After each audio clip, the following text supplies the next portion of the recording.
Thank you, Mr. Speaker. Mr. Speaker, the Gallant government came up with their 10-year education plan a week before school started in 2016. The plan promised to measure results by establishing benchmarks. Testing for grade 4 and grade 10 students was to be done in 2017. A week ago, we learned that the grade 4 and grade 10 test results were conveniently and secretly canceled. Mr. Speaker, it's one thing for the Premier to brag about spending more than ever before in education, but the New Brunswick taxpayer has a right to know if our children are getting the results that they need and deserve.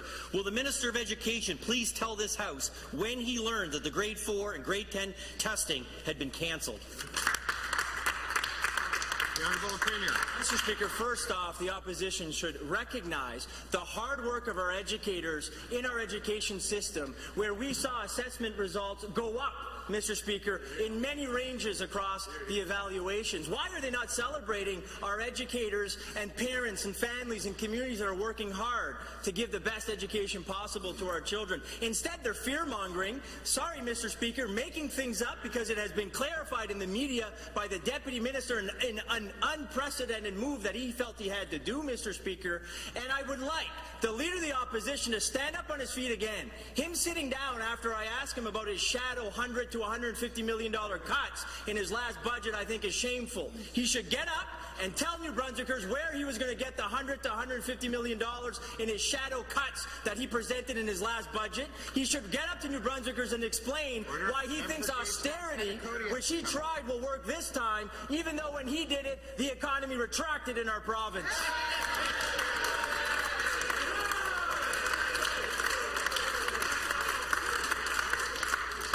For Portland Simons. Thank you, Mr. Speaker. Mr. Speaker, the question was, what did the minister know and when? Why did the Premier feel compelled to get up on his feet to answer that question? Does he know more than what he's telling us? Did the Premier or someone in the Premier's office call the Department of Education and get them to cancel those test scores? Because it certainly wouldn't be the first time this year they called a department and meddled in their affairs, Mr. Speaker. We all know that. So, Mr. Speaker, will the Premier tell us whether or not he canceled the test scores, the testing, and if he didn't, why did it happen? The Honourable Premier. We did not, Mr. Speaker, and I'd like to quote the Deputy Minister, who I would say in his preamble to the media said he felt that this was a bit unprecedented but felt compelled to have to do this, and I quote, 2016 testing or political interference with the school system, this is categorically incorrect. The delay was caused by staffing issues affecting the relatively small group of individuals who work in this area. Designing assessments for specific age groups is complex and specialized work which cannot be done by individuals who do not have the appropriate expertise and experience. Therefore, when staffing issues arise, they can be difficult to resolve. Point final, Mr. Speaker, the Deputy Minister felt compelled to have to correct media statements and wrongful accusations yet again from the opposition. But I asked the Leader of the Opposition to get up again. He remembers, Mr. Speaker, he remembers when he presented a budget with a shadow $100 to $150 million worth of cuts, Mr. Speaker. Those mystery cuts deserve to be explained and unraveled. New Brunswickers deserve to know. Member for Portland Simons. Speaker, once again, nothing from the minister. It wasn't the minister that went out and spoke to the media, it was the Deputy Minister. And today it's the Premier. Either this minister has known for some time that these were cancelled, or he was asleep at the switch. And either way, it's problematic. 4 days later, the government admitted that the test scores have been cancelled, and just as they did today, blame a staffing shortage. If this is not a symptom of a broken education system, Mr. Speaker, what is it?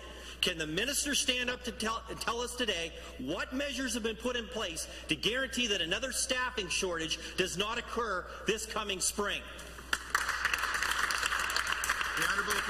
Monsieur le Président, nous avons cité le sous-ministre qui se sentait le besoin de corriger le sort, Monsieur le Président, de corriger qu'est-ce qui était dit dans les médias par l'opposition et par les médias eux-mêmes, Monsieur le Président. Je peux vous dire que c'est en raison des choses qui ont été indiquées par le sous-ministre qu'on a eu, qu'est-ce qu'on a eu. Mais, Monsieur le Président, je vais encore ajouter pourquoi que l'opposition n'est pas en train de féliciter les éducateurs et éducatrices de notre système qui ont travaillé fort pour augmenter beaucoup des résultats lorsque ça venait à nos évaluations évaluations dans les écoles, Monsieur le Président. Au lieu, ils veulent jouer la politique pour essayer d'avoir des gains politiques. Monsieur le Président, je demande encore une fois au chef de l'opposition de se lever debout en chambre aujourd'hui pour expliquer aux gens du Nouveau-Brunswick où il allait couper pour trouver 100 à 150 millions de dollars lors de ces derniers budgets qui a été présenté lorsqu'il était le ministre des Finances. Monsieur le Président, ces réductions mystères méritent d'être expliquées. Les gens du Nouveau-Brunswick méritent de savoir où il allait couper pour essayer de finalement équilibrer le budget, Monsieur le Président.